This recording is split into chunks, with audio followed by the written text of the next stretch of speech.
철이 없었죠 싶고 17일을 공개합니다. 미국을 뒤흔든 해커의 정체는 세계 최고의 정보기관 미 중앙정보국 CIA 그리고 미국의 핵심 수사기관인 미 연방수사국 FBI. 그런데 말입니다. CIA와 FBI의 심장이 탈탈 털리는 사건이 발생. 해당 사건으로 정보 요원 수만 명의 신상 정보가 낱낱이 공개되고 말았습니다. 야, 간큰 해커네. 저 두 기관을.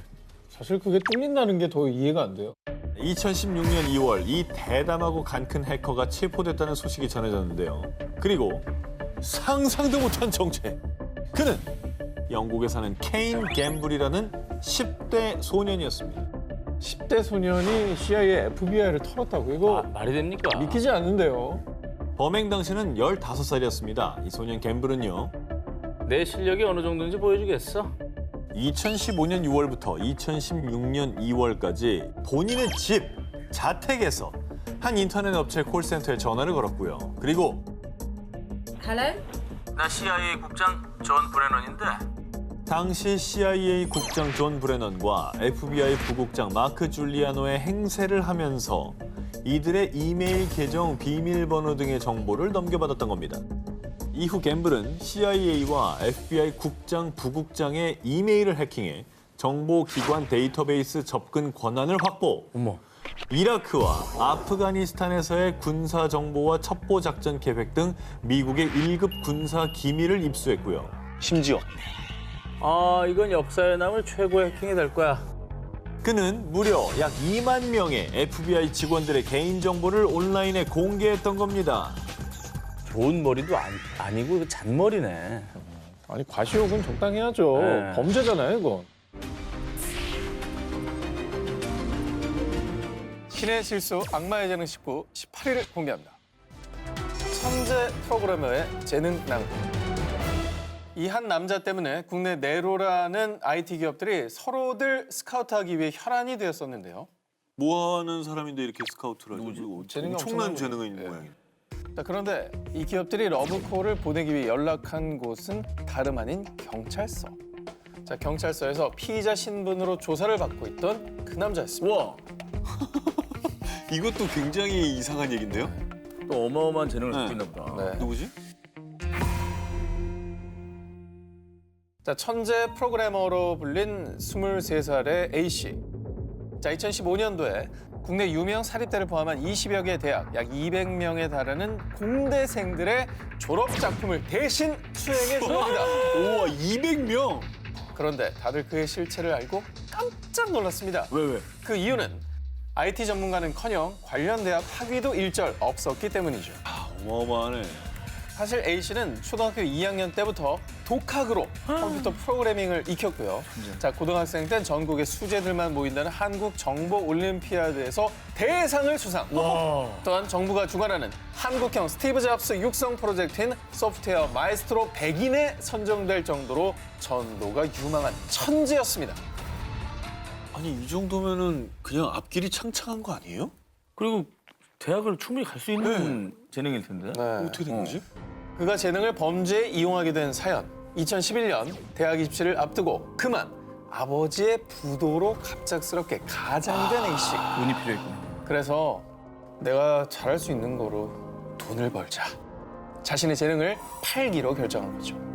자, 그 뒤 아이 울음 분석 프로그램, 스마트폰 시선 추적 프로그램 등을 졸업 작품을 사려는 공대생들에게 프로그램당 약 40만 원에 판매를 하게 된 겁니다. 야, 대단하다. 아니, 근데 뭐 사정이 어쨌든지 간에 그래도 그렇게 하면 그러면 안 안 되죠. 되죠, 안 되죠. 예. 예. 자, 그의 사연이 알려지자 고졸 천재 프로그래머의 독이 된 재능으로 보도가 됐고요. 한 대학 교수는 장학금을 대줄 테니 함께 연구를 해보자라는 제안을 하기도 했다고 합니다. 천부적인 재능을 악용한 천재 프로그래머. 그는 반성과 함께 훗날 벤처 사업가가 되겠다라고 전했는데요.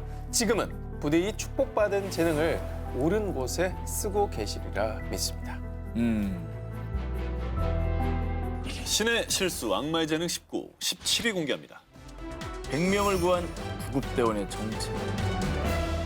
당신을 체포합니다. 2018년 9월 영국 런던의 혼처치 지역에서 체포된 21살 청년 세이버. 그런데 혼처치 지역 주민들은 그의 체포 소식에 큰 충격을 받았습니다. 그는 무려 100여 명의 사람을 구한 정의로운 구급대원이었기 때문이었죠. 아니 그렇게 멋있는 사람을 왜 체포를 한 거죠? 그러게요. 자, 왜 체포가 됐느냐? 그는 영국 런던 구급 서비스 LAS의 구급대원이 아닌 연수생 신분. 즉, 허가 없이 현장 투입이 불가능한 위치였던 것이죠. 수습대원이 정말 현장에 투입되면 안 되는데 아직 배워야 되는데 네. 그냥 가버린 거구나. 그러니까 정식 대원 옆에 따라다니든지 헐. 그렇죠. 상황 판단이 잘못될 수가 있으니까. 맞습니다. 예. 그런데 2017년에 세이버 씨는 영국 런던 구급 서비스를 지원해 1년간 연수생 신분으로 필기 시험도 치고 현장 실습도 했는데 안타깝게도 2018년 1월 구급대원 종합평가에서 그만 탈락하고 맙니다. 그런데 또 시험을 치라고? 나는 못 기다려.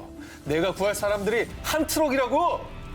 또다시 1년을 기다릴 수 없었던 세이버. 결국은 해서는 안 될 선택을 하게 됩니다. 먼저 LAS 내부 전산 네트워크에 잠입해 직원들 몰래 자신의 전화로도 응급 신고를 받을 수 있게 했고요. 출동은 자신의 차로 그리고 어깨 너머로 배운 의료 지식을 총동원해 응급 처치를 했습니다.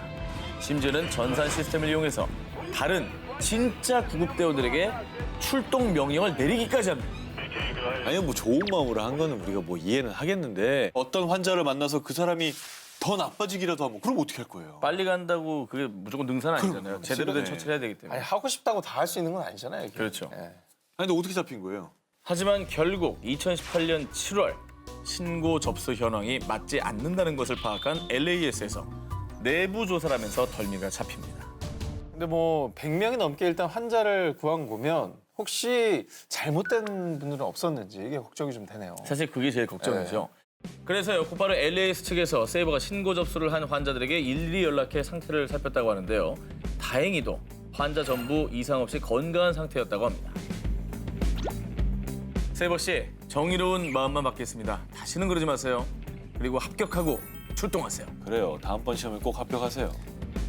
결정적 한방 제보 19, 11을 공개합니다. 대학 채팅방에서 생긴 일.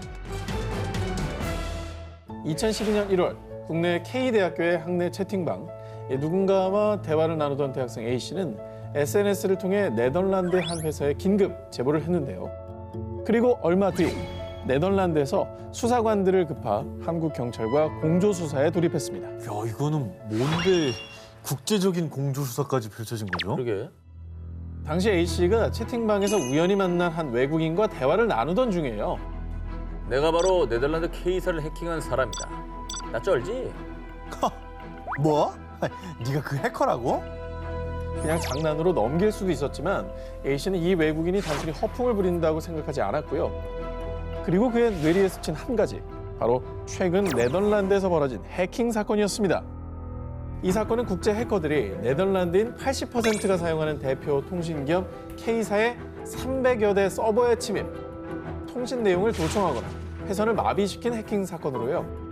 해커들의 공격으로 약 200만 명의 이용자들이 이메일 등을 사용하지 못했는데요.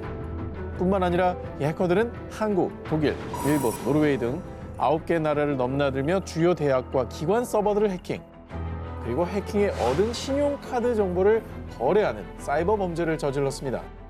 그런데 그렇게 큰 범죄를 저지르고도 죄의식 없이 우리나라의 대학교 서버에 침입해 자신들의 범죄를 과시했던 겁니다.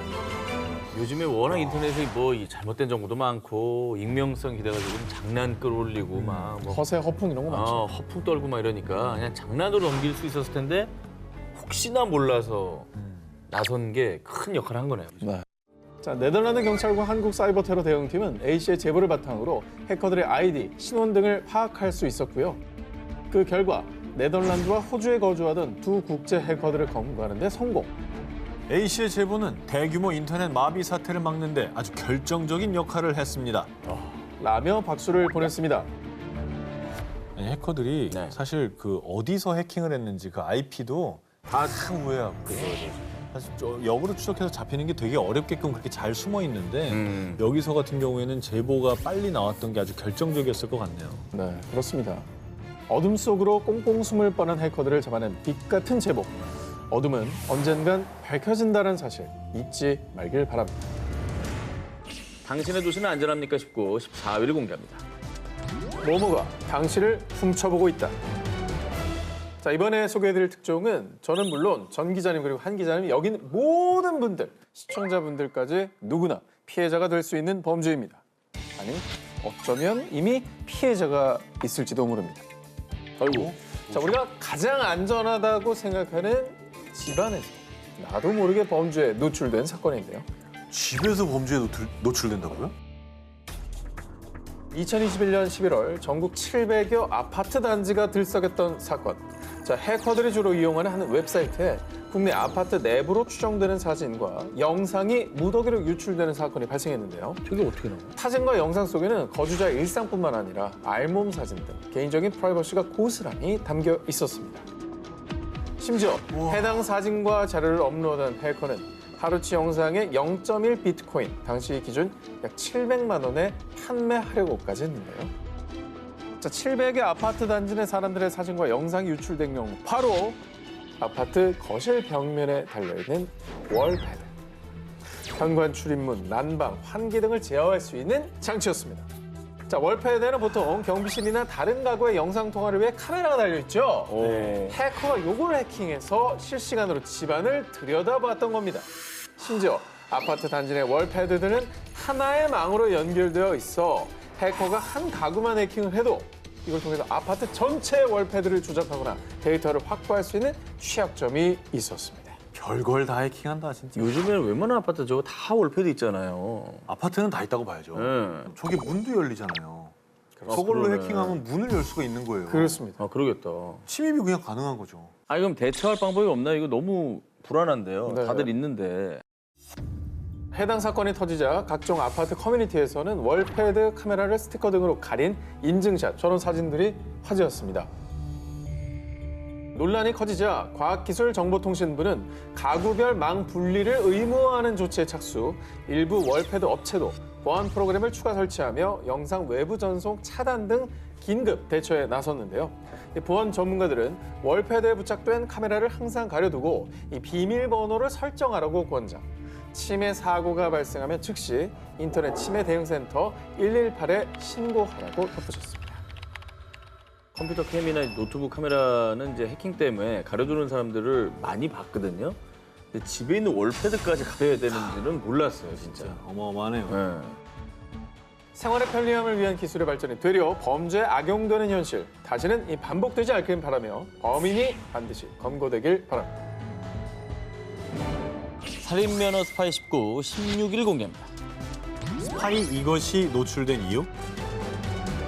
러시아 혁명 직후인 1918년 창립된 소련군 총참모부 정보총국. 현재는 러시아 정보총국으로 불리는 이곳은 냉전 기간 동안 요원 파견, 위성 이미지, 도청 등을 활용한 정보 수집 임무를 수행. 아프가니스탄 전쟁이나 체첸 전쟁과 같은 군사작전에도 은밀히 참가하며 러시아 내의 가장 비밀스러운 조직이자 유능한 조직으로 평가받았는데요. 정보국 대명사 아닙니까? 약간 영화에도 맨날 나오고. 그렇죠, 정보총국. 네. 그렇죠. 그런데 말입니다. 네네. 항상 극비리의 임무를 수행해야 하는 러시아 비밀정보 요원들의 정체가 순식간에 만천하에 탄로나버리는 충격적인 사건이 발생했습니다. 헐. 때는 2018년 4월 네덜란드에서 화학무기 금지 기구를 해킹하려다가 체포된 4명의 러시아 정보총국 요원들. 현장에서 적발된 이들은 당시 자신의 실명이 적힌 외교관 여권을 소지 중이었는데요. 네덜란드 군 정보기관은 4명의 정보 요원들의 실명을 공개하며 강제 추방을 결정했습니다.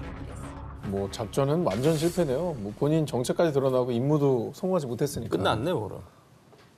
그죠? 끝난 거 아니에요? 러시아 정보 요원들의 실체를 조사하던 영국의 유명 탐사 취재 그룹은요, 좀 더 정확한 정보를 찾기 위해 러시아 모스크바 자동차 등록 데이터베이스에 실명이 공개됐던 정보 요원 중에 한 명인 알렉세이 모레네츠의 이름을 검색해봤습니다. 네. 그러자 놀랍게도 모레네츠가 소유한 자동차가 러시아 정보총국 소속의 한 사이버 부대 주소로 등록이 돼 있다는 사실을 발견. 에이? 심지어 이 데이터베이스에는 모레네츠의 생년월일, 휴대폰 번호까지 모두 기재돼 있었습니다. 뭐 이렇게 쉽게 뚫려? 그런데 말입니다. 더욱 충격적인 것은요. 뭐야? 같은 주소로 305명이 더 뜨는데요? 아까 생년월일, 휴대폰 번호 다 있다고 했잖아요. 다 즉, 뚫렸네. 무려 러시아 정보 요원 305명의 신상이 낱낱이 까발려진 겁니다. 어떡하냐? 다른 직업 찾아야겠네.